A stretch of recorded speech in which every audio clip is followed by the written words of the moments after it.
Hindi na po namin alam kung paano pa siya huhulihin ngayon dahil doon sa loob ng 6 na buwan. Hirap na po tayong makita siya. Hindi ko po maintindihan kung nasaan ang konsensya ng mga senador na to na puro pansarili ang nalalaman. Cayetano, mag-resign ka na! Robin Padilla, nuknukan ka ng bobo! Ano ang ginagawa ko sa senador? Loren Legata, wala kang dignidad! Si Bato de la Rosa ay isang hindi magandang eksemplo sa mga PNP, ang pulisan! Gising na kayo! Ang dati nilang PNP chief, ngayon ay tumatakbo!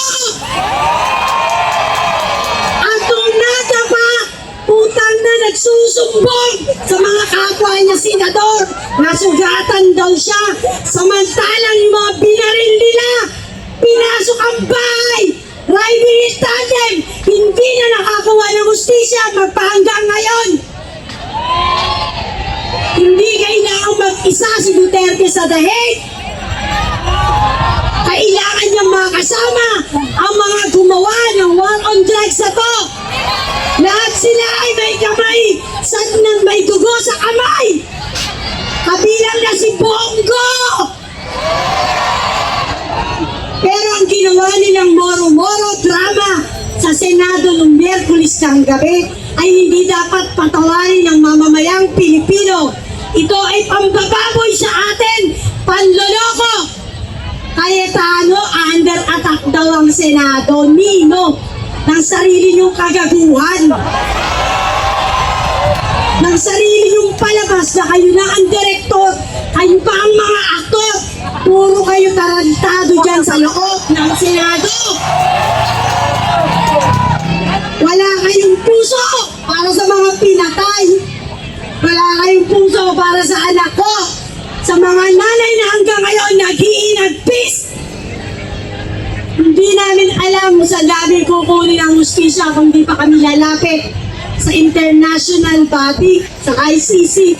Dahil alam natin dito sa Pilipinas, ang mga korte, ang mga hustisya dito ay kanilang hawak.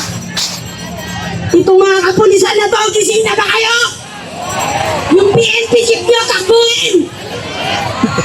At habang nga tao, tuloy na takbo!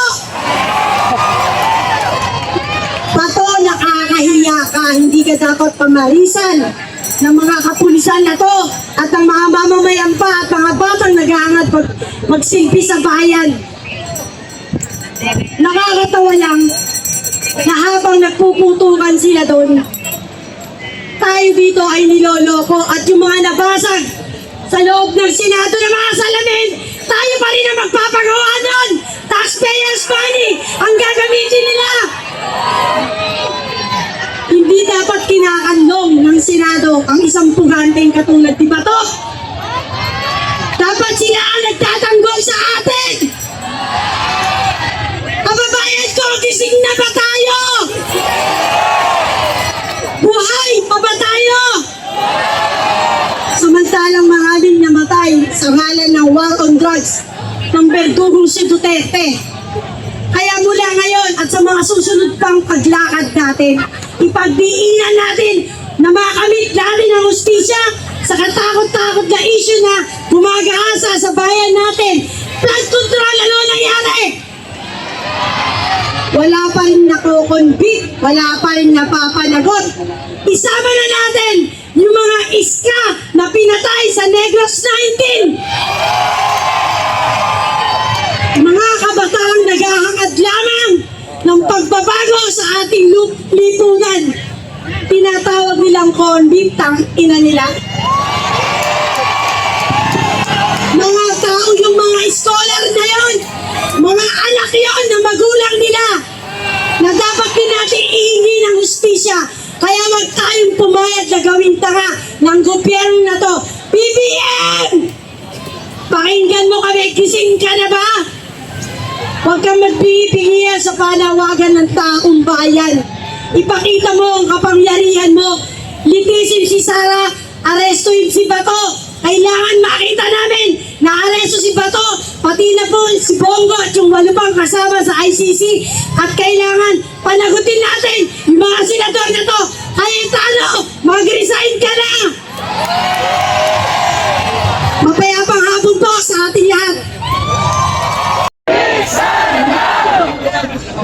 Ay mga kababayan, narito po tayong lahat sa harap ng Senado kabilang po ang hanay ng mga katutubo at bangsamoro dahil gusto na natin ikulong si Bato de la Rosa at si Bongbong Marcos Jr. Sa panunungkulan po ng asawa ay inaresto dahil sinabi nila na siya raw ay drug pusher. Ito po ay walang warrant of arrest, walang due process, walang pagharap sa korte. Po ito kawalan ng hustisya. Sila po ay nahiwalay sa kanilang tatay, sa kanilang sa karapatang pagtao ng mga state bank groups na ito dahil sa brutal na pamabastak sa mga sibilyan. So guys, grabe ang bantay ng kapulisan dito. Sa kabila may rally, mga pro Duterte. Dito naman sa kabila ay Makabayan Black. So yan ang ating mga kapulisan. Nakahilira yan mula dito hanggang doon. Naka-liter U, no sila guys. Napagitnaan ang gate ng Senado. So yan ang sa likuran no, ng kapulisan na yan ay ang gate ng Senado. So wala nang makakadaan sa oras na ito dahil kabilaan may rally pro Duterte and mga Makabayan Black doon sa kabila. Grabe na itong nangyari guys sa ating bansa. Pero ito magdadaman kasi maasahan natin sa kanya, kay Marcos, bilang taong bayan. At siya rin ang numero unang tuta ng kano na patuloy na ibinibenta ang Pilipinas sa imperialistang Estados Unidos. Hindi na po bang ma'am ang mga Pilipino?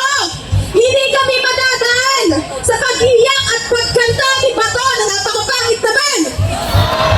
Hindi tayo madadaan sa pagpapabako ni Sara at lalong hindi tayo magpapadaan.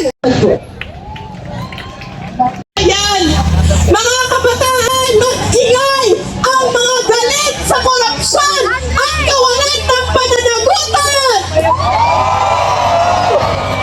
Mga kasama, nakikiisa po ang mga kabataan at mga iskolar ng bayan sa laban ng mga batayang sektor para sa hustisya at pananagutan, lalo na sa pagpapanagot sa magnanakaw na si Vice President Sara Duterte at berdugo at mamamatay tao na si Bato de la Rosa. Sinasabi nila maghintay na lang daw ng 2028 para sa eleksyon. Pero mga kapwa ko kabataan, makakahintay pa